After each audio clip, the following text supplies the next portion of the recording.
From ages like 5 to 18, we're giving like these really regimented schedules where we're waking up at the same time every single day. We're eating breakfast at the same time every day. We're going to class. We're going to school at the same time every day.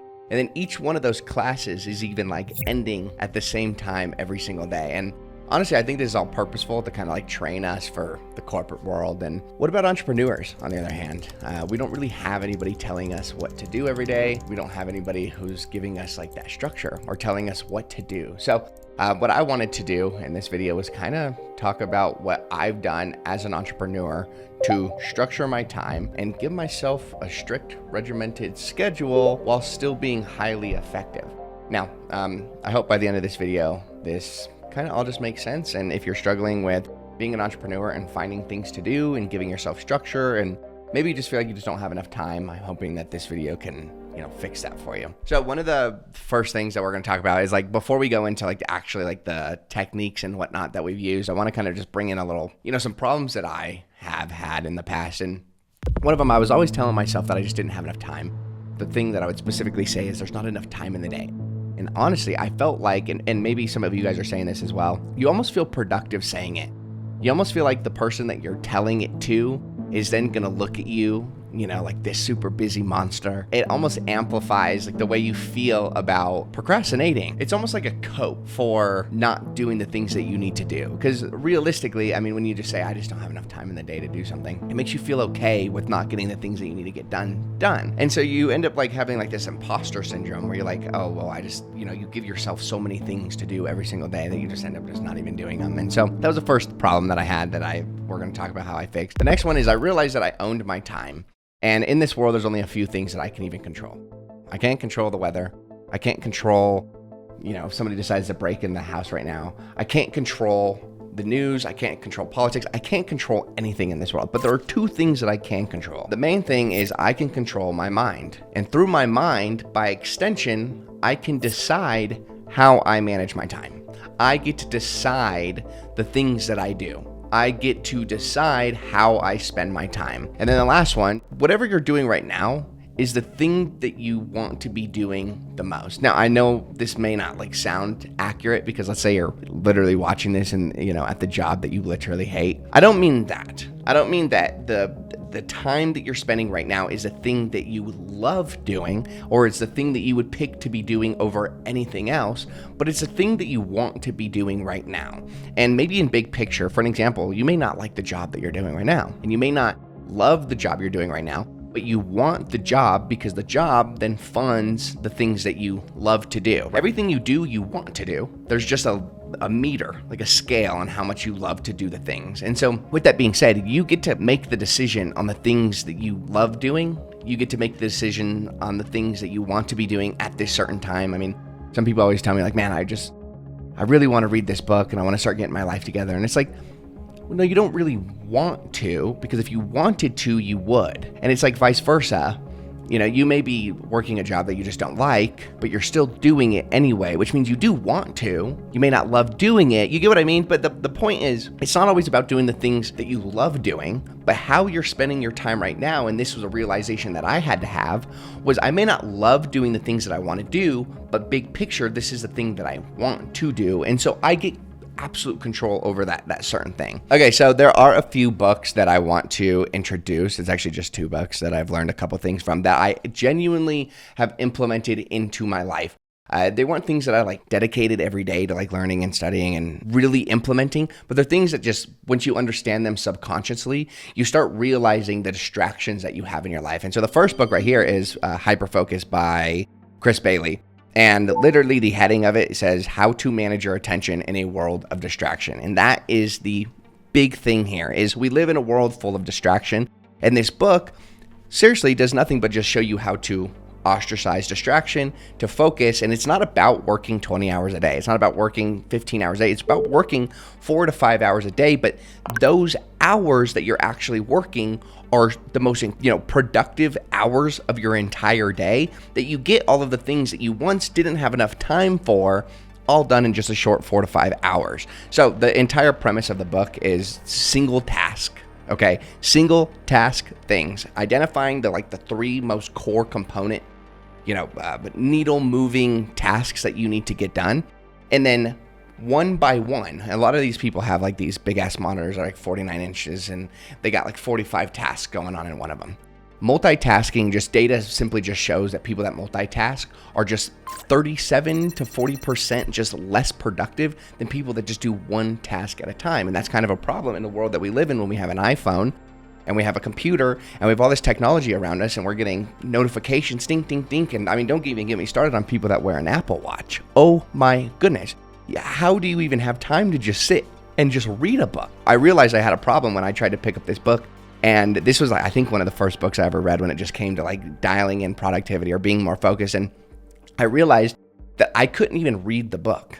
Not because the book was bad, but because I didn't have the attention span to read the damn book. And now the second thing it kind of goes into is just guarding your attentional space. Okay, so it's like making sure that whatever environment you are in is a quiet, constructed environment meant for being productive, if that makes sense. Just like an environment that is not loud, that doesn't have distractions, and pretty much just doing like the simple things. Seriously, like keeping your phone out of your office when you're working, or keeping your phone out of your bedroom when you're trying to do something specific, whether it's cleaning your room or whether it's working on a certain task. Just keeping your phone, keeping all electronics out, and then utilizing the tools, this is one thing that I've completely left on. I mean, since I read this book, my phone always sits on do not disturb because I don't want to see any text messages. I don't want to see anything on my screen that doesn't apply to the thing that I'm supposed to be doing right now. Now, the next book that we have which is on a Kindle,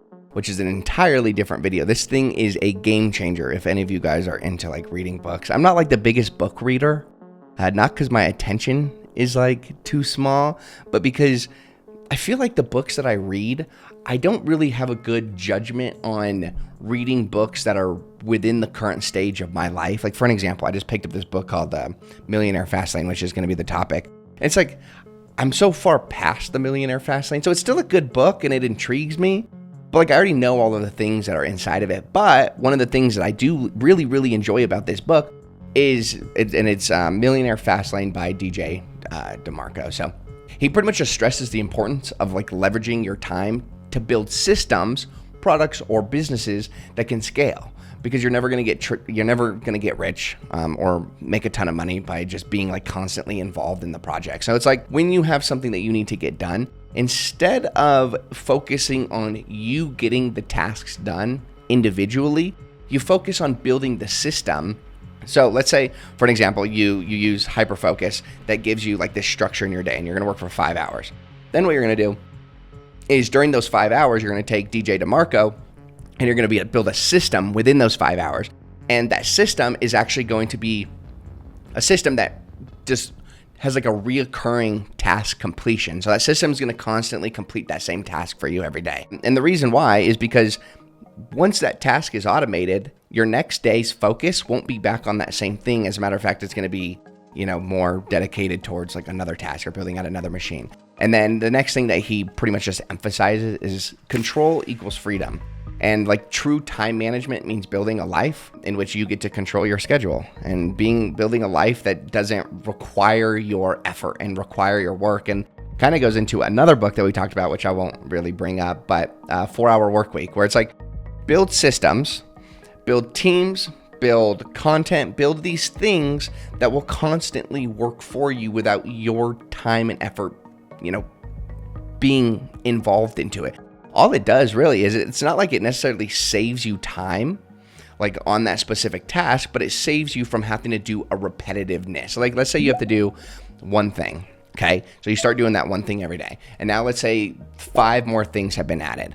Okay, you're doing the new 5 things every single day. Now 10 things. And now you can't even manage 8, 9, and 10 because you still have 1 through 7 that you're still doing every single day. So now if you just put in a system, whether that's people or whatever, now it completely does it for you and it's not something you have to worry about. So like I said, one of the things that I really like about this book is it gives you like the formulas. And so one of the formulas is called his Sense Framework. And this is CENTS. And he uses this to determine if something is worth your time or energy.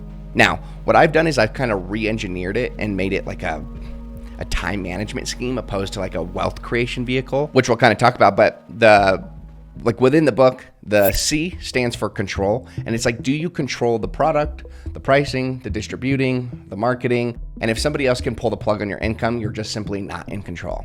The C stands for entry. And the entry is there a high barrier to entry? Is it hard to get into? Is it hard to do?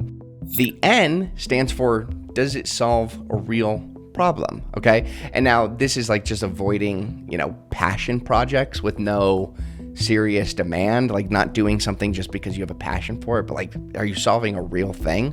And then the T is actually for time, and is your income attached to your time? Does it require your effort and your time to be dedicated to this project in order for you to make money? If that makes sense, like freelancers, for an example. A freelancer can only make so much money because it's highly dependent on their expertise. Okay, so in order for me to go from $10,000 to $20,000 a month as a freelancer, I would just simply need more time. So my time is associated with my income. And then the last one is scale. Can it simply reach millions? Now, like I said, that this like formula doesn't like directly integrate with like managing your time, but instead like a formula for like decision making. But if you re-engineer this formula, you can actually use it to help you make decisions better. And it's something that I account for when I'm making my decisions on on a more time frame schedule. Now, the next thing I kind of want to talk about, like kind of brushing the books aside here, is learning to say no more often. I mean, every single day I'm given an opportunity to, like yesterday, I just got an opportunity to go to Elitch's. And it's like, well, it's not that I don't want to go to Elitch's. Elitch's, if you don't know, is like an amusement park. And it's like, it's not that I don't want to go. It's, if I say yes, what am I going to be sacrificing?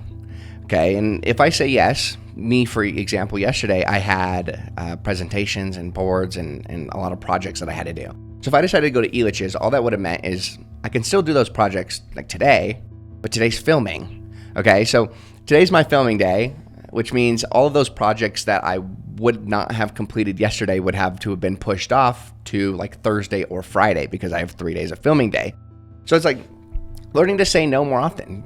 And it's not even just saying no to everything. It's just weighing out what you're going to be sacrificing if you don't say no. Does that make sense? All right, the next one we're going to talk about is a very basic one. I know you've heard it, but I do have a unique take on it. It's just simply using a to-do list. I actually use a to-do list called Amy, and I've coupled it with AI. So if you integrate this calendar, it's called the Amy, A-M-I-E, and you couple it with Notion, the Amy itself has like this AI time blocking management system on it. And time blocking is a time management method where you're able to divide your day into blocks of times, and each block is dedicated to a specific task or a group of tasks, and you're just simply not supposed to multitask like within those time frames. Okay, so what my Amy is scheduled to do is I have the ability to go on my Notion and I can just dump in a ton of tasks that I need to do. And then I rank them by different importance. Then what I do is I just pretty much click schedule. And what it does is it takes all of the tasks from Notion and it pushes them into my Amy, and then it schedules them within the time blocks that I've given it. So I know like my schedule Monday through Friday and then Saturday through Sunday. I know the amount of work, and like Saturday and Sundays I work more hours. So the most important tasks start at the front, and then they just slowly start to decline, like the priority of them. Because when I'm early in the morning, like right now, it's fucking like 10 o'clock. It's nice and early and my brain's awake. But as the day starts to go off, my cognitive ability just starts to deplete. And so my Amy and my calendar actually work together, using my brain to make sure that the tasks that I'm doing are time blocked in a way that I'm taking on the higher priority tasks early in the morning opposed to like later at night. Now, finally, the last and most important thing that I've learned from every book ever, if you read any book on like entrepreneurship or like time management, productivity, anything, the main thing you're going to learn about is delegation. And delegation is just simply outsourcing a task that you're supposed to do and putting it in somebody else's hands. Now, you can outsource everything in your life, and I don't think people realize just how powerful outsourcing really can be, because one of the things that I think Alex Hormozy talks about is it's like this productivity system that he has where every 5 minutes an alarm goes off. And as soon as the alarm goes off, what you need to do is you need to write down everything that you did within those 5 minutes. And he says, like, everybody tells him that it's like a waste of time to do that. But then he says, if you were to do that, you'd have the most productive day that you've ever had, because you're cognitively aware of exactly how you're spending your time. And so I'm not asking you to do that, but I'm asking you to do is just be aware of like the things that you're doing throughout the day and the things that you could in fact delegate. You can't delegate reading a book and absorbing the knowledge yourself, okay? But let's say you have to order your friends a present, or let's say you have to go and pick something up from the store. There's a few things that you can do that just save so much time. Outsource. Now, virtual assistants are like literally everywhere, and I have a virtual assistant, company that I'm not sure if I should link or not. I don't want this to be like a promo to that company, but what we do is we like seriously outsource everything. Like for an example, my family has, it was Father's Day yesterday. I didn't need to order him anything. My virtual assistants did it for me. So that saved me like 20, 30 minutes of looking around trying to figure out, the things that he wanted, and just got him something. The next thing is like groceries. You can't really have a virtual assistant just order you groceries. You can, theoretically. You really can through Whole Foods, but utilizing Whole Foods' Amazon's website, they will deliver the groceries to you. Do you understand how much time that saves you? If you go grocery shopping, let's say, once a week, you're spending maybe an hour and a half, maybe 2 hours actually shopping and then, distributing everything in the house. You know what I mean? Putting everything in the fridge and in the pantry. Do you know how much time that spends week over week? You're looking at like 2-3 hours a week. Now, taking a bunch of like small little things that you do in your life, like the grocery shopping, the actual cooking, the buying people gifts, the random research that you need done on the web. This takes 5, 10, 15 hours out of your week every single week. And so when you delegate these things, not only do you get your time back, but then you have a newfound time that you can use with your Amy and your time blocking schedule and pretty much time block those days. Just be more productive and get more things done. Now, obviously, I've spent a lot of time perfecting this system, and yes, it works for me. And frankly, what works for me might just not work for you. But what I can tell you is that there is a system, and there is a schedule, and there is a structure out there that will work for you. And I just want to encourage you to just develop this.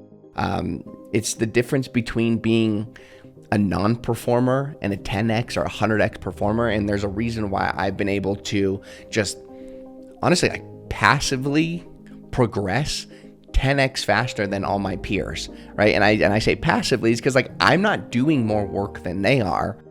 I just simply have the systems in place that help me passively progress way faster than everybody else. And honestly, it's one of the greatest things that I've ever decided to do was pick up a few books and just learn and understand productivity. And you're sitting here watching this video, which means you're serious about your productivity. And so to help you with this, I wanted to make this a little bit easier for you. Down in the description, I'm going to leave a little resource that goes over everything that we've talked about in today's video. Just something for you to reference, something for you to use to maybe help structure out your life. Not only am I going to include like the tools and the resources that I've talked about in this video, but maybe a few extra little things to just honestly help you structure out your life as an entrepreneur.